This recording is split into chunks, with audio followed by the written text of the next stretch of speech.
और समझते हैं कि फजलुर रहमान झुक जाएगा, सरेंडर कर जाएगा। याद रखो, मुझे अपने माँ बाप ने सरेंडर होने के लिए नहीं जना। उन्होंने मेरे मैंडेट चोरी किया, मैं आपके तख्त के लिए आ जाऊं। इसको कश्मीर ना समझना, ये कश्मीर है, कश्मीर। ये मीरपुर है, मीरपुर खास नहीं है। भारत में 14 सूबे थे जब वो बना, आज 29 हैं। इंडोनेशिया में मेरा ख्याल है 38 हैं सूबे। तो उनको जो मर्जी नाम दे दें। मैं कहता हूँ पॉलिटिशियन जिस तरह चाहें उस तरह कर दें। नवन सूबनि जी राग पुठियां असल रांदि छा आहे? छा उहा रांदि सिंध लाइ ख़तरो आहे या सुधारण जो रस्तो आहे? अस्सलाम वालेकुम नाज़रीन, ऐं यहाँ GM खोखर मां ॾिसी रहिया आहियो FIR डिजिटल। सिंध वासियो, अॼु असां सूबनि जे ॿरंदड़ इशू ऐं मुल्की सूरत हालत बाबति ॻाल्हाईंदासीं। आज़ाद कश्मीर जे चूंडनि खां पोइ पीपल्स पार्टी जे सरबराह बिलावल भुट्टो ज़रदारी ऐं मुस्लिम लीग नून जे अॻुवाणनि मियां शहबाज़ शरीफ़ ऐं मरियम नवाज़ शरीफ़ विच में ॿधंदड़ सियासी चट्टाण GUI सरबराह मौलाना फज़लुर रहमान जी इस्टेब्लिशमेंट बाबति सख़्तु बयान ऐं हाणे ताज़ो वफ़ाक़ी वज़ीर घरू वज़ीर मोहसिन नक़वी जो नवनि सूबनि बाबति ताज़ो बयान। छा उहे सभु वाक़िया हिक ॿिए सां ॻंढियल आहिनि या रुॻो इतफ़ाक़ आहिनि? सभ खां अहम सवाल त छा पाकिस्तान में नवनि सूबनि जी बहस सिर्फ़ु इंतिज़ामी सुधारण लाइ आहे या उन जा सियासी मक़सद बि आहिनि? ऐं जेकॾहिं नवां सूबा ठहिया त सिंध ते उन जा कहिड़ा असर पवंदा? गुज़िरियल ॾींहं दौरान पाकिस्तान जी सियासत में तेज़ी सां तब्दीलियूं आयूं आहिनि। आज़ाद कश्मीर जे चूंडनि खां पोइ हुकूमत जी इतिहादी धुरनि में इख़्तिलाफ़ात ज़ाहिर थिया। इन दौरान मौलाना फज़लुर रहमान इस्टेब्लिशमेंट ते खुलियल तनक़ीद कई, जॾहिं त वफ़ाक़ी घरू वज़ीर मोहसिन नक़वी मुल्क में इंतिज़ामी निज़ाम ते सवाल उथारींदे नवनि सूबनि बाबति ॻाल्हि कई, जंहिंसां सियासी बहस नएं रुख़ अख़्तियार करे वियो आहे।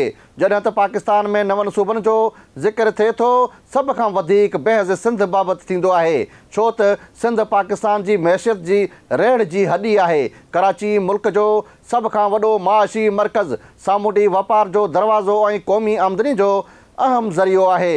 इन करे जॾहिं बि कराची या शहरी सिंध लाइ अलॻि इंतिज़ामी यूनिट या सूबे जी ॻाल्हि थिए थी त सिंध अंदरि सख़्तु सियासी रदमल साम्हूं अचे थो। ताज़ो ई सिंध असेंबली करारदाद पास कंदे वाज़े कयो त कराची सिंध जो अणटुट हिसो आहे, सूबे जी विरासत क़बूल न कई वेंदी।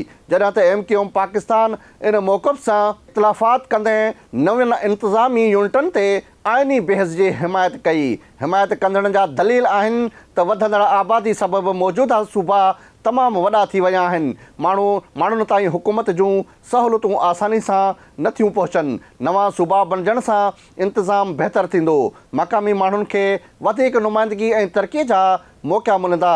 उहे दलील सिर्फ़ु सिंध बाबति न पर पंजाब, बलोचिस्तान, ख़ैबर पख्तूनख्वा बाबति बि ॾिना वञनि था। सिंध बलोचिस्तान जा माण्हू ऐं मुख़ालिफ़ धुरियुनि जो चवणु आहे त नवनि सूबनि जो मुतालबो सियासी मुफ़ादनि लाइ इस्तेमालु थी सघे थो। नस्ली लसानी विरासत वधीक वधी सघे थी। सिंध जहिड़ी तारीख़ी सूबे जी वहदत मुतासिर थी सघे थी। वसीलनि, पाणी, आमदनी, अख़्तियारनि ते नवां तकरार पैदा थी सघनि था। सिंध में केतिरनि ई सियासी क़ौमपरस्तनि हलक़नि जो मौक़िफ़ आहे त जेकॾहिं इंतिज़ामी मसइला आहिनि त उन्हनि जो हल मज़बूत मकानी हुकूमतूं आहिनि, न त सूबनि जी विरासत। हिते सभ खां अहम सवाल आहे त उहो तइ आहे त जेकॾहिं मुस्तक़बिल में कंहिं बि सूरत में सिंध अंदरि नओं सूबो या अलॻि इंतिज़ामी यूनिट ठहण जी कोशिशि थी त उते केतिरा ई वॾा मसइला ऐं सवाल पैदा थींदा। कराची जी आमदनी कंहिं वटि हूंदी? बंदरगाहनि ते कंट्रोल कंहिंजो हूंदो? पाणी जी वर्श कीअं थींदी? रोज़गार जा कोटा कीअं विरहाइबा?